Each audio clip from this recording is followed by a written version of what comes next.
How did humans domesticate dogs? People think that dogs come from wolves living today, but they don't. Instead, we have to go all the way back about 40,000 years ago. That's when the common ancestor of modern day dogs and wolves existed. We don't know exactly what it was, but the consensus is probably was a Taimyr wolf. 35,000 years ago, people came up to Europe and they were inhabiting the same area as wolves were, and they were competing for the same kind of prey: woolly mammoths, rhinoceroses, large herbivores. People were living in large tribes at this time, so they had campsites with fires, they had all kinds of food around. But most of the time, wolves would come by, they would get scared, some wolves would attack. But sometimes, some of the wolves, with less of a fight or flight response, they were more tame, and they would come closer, and maybe try to pick at some of the bones that were left, some of the meat that was left by the people, the campsite. So the tamer wolves were able to access more food from people. They survived more over many generations.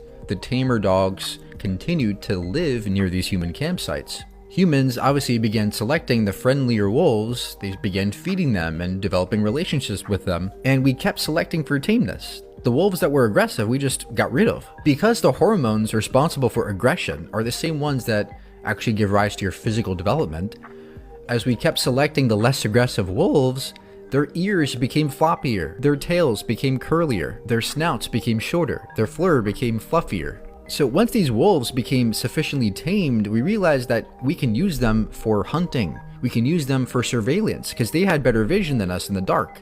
They could smell better, they could smell food better.